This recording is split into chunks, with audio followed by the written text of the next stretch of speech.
Welcome to Storybooks Network channel. One of the 16 Myers-Briggs personality types is INFJ. With less than 2% of the world's population being INFJ, it is said to be the rarest personality type. The INFJ personality type is frequently misinterpreted despite having the moniker, the advocate, and being labeled as mysterious, intuitive, and emotionally brilliant. INFJ is one of the 16 personality types identified by Isabel Myers and Catherine Briggs. What does ONJF stand for? INFJ is an abbreviation for the following personality traits: I introvert, N intuitive, F feeling, J judging. The idealistic, sympathetic, and sensitive INFJ personality type is often known as the counselor or advocate.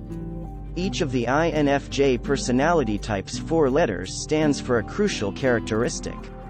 INFJs prefer to be organized and planned rather than unplanned and flexible. They are energized by alone time, focus on ideas and concepts rather than facts and specifics, and are introverted and intuitive, judging. What percentage of people are INFJ? The INFJ personality type is the least common. It is the third least prevalent kind among women and the least pervasive form among men, after INTJ and ENTJ. INFJs consist of 2% of the populace as a whole. Only 2% of women. Only 1% of guys. Don't forget to hit the subscribe button and the notification bell symbol, then select all notifications to never miss a video upload from us. 9 signs that you are an INFJ. 1. You've never really felt like you belonged since you were a small child. You probably experienced growing up feeling different from those around you. Although it's possible, you're not as bashful as people generally think. So even though you may have had many friends, you may not have ever felt like you belonged. You may have occasionally faked and altered yourself so that others would accept you.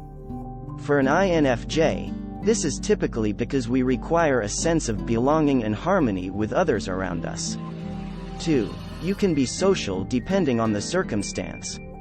For an INFJ, everything depends on the circumstance, your attitude, your level of energy, and most crucially, the people you are with. You can be charming, enjoyable, and humorous in addition to being quiet, distant, and bashful. You will probably appear disengaged, quiet and distant in social situations with individuals and topics you have no interest in. The contrary is also true. When someone close to you is having intelligent talks or discussing topics that interest you, you become passionate and animated.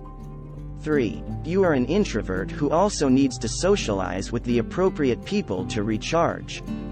Being an introvert, you enjoy your alone time. Yet you can't spend too much time by yourself. Spending too much time alone can make you vulnerable to your inner critic. You need to find your tribe again eventually. There are a select group of close pals who are your people. Spending time with them can really give you more energy because the deep talks you have with them are energizing. 4. You want to know what individuals are actually going through. You aspire to understand people at their core. Should set aside petty details like their weekend activities. You want to delve deeply and uncover the truths concealed by the front we all present. What actually is the person in front of you thinking? What is this person's true emotion? The phony veneer doesn't usually fool you either, especially when combined with your desire to understand people on a deeper level. 5. You have a very high opinion of yourself. You frequently find yourself wondering about space, time travel, human nature, the meaning of life, and other more epic issues when everyone else is talking about gossip, celebrities, or other unimportant topics. But because you don't think other people will be interested, you rarely try to push the conversation in that way. 6. You sense your future. You've always had a strong sense that you are meant for so much more than just dragging yourself to a 9-to-5 job to make ends meet. The paycheck alone is insufficient for you if you want to alter the world and assist others. The issue is that you are either unsure of what your purpose is or are unsure of how to fulfill it. Here, your tendency toward perfection is a problem since it prevents you from reaching your goals or even trying to understand them. 7. Constantly aiming to improve. You nearly always have the sinking feeling that your life could be better. This causes you to continually be working on hidden self-improvement goals, such as learning how to prepare nutritious foods, establish stronger boundaries, or improve your communication skills. In your quest to live the ideal life, you may occasionally push yourself too far. 8. When driven by enthusiasm, goal-oriented and unstoppable.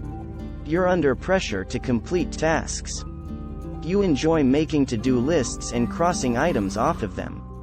After a while, you start to feel lost and bored if you don't have anything to strive for. Nothing seems to be able to stop you when you are enthusiastic about something. The impossible takes just a little bit longer, is the INFJ motto. 9. Only the best will do. You have a strong preference for high-quality items like fine food, fashionable clothing, and anything else that is expertly made. Even much you detest admitting it, you care about how things appear. You tend to have sophisticated, refined preferences and like being surrounded by beauty. But at your core, you're a minimalist. 10 subpar shirts are preferable to 1 or 2 truly great ones. Are you an INFJ? Many people will be able to relate to some of these symptoms, while each INFJ will exhibit some variation. However, the likelihood that you are an INFJ is high if you can relate to the majority of them. In the upcoming videos, we'll look at various topics. Thank you for taking the time to watch our channel.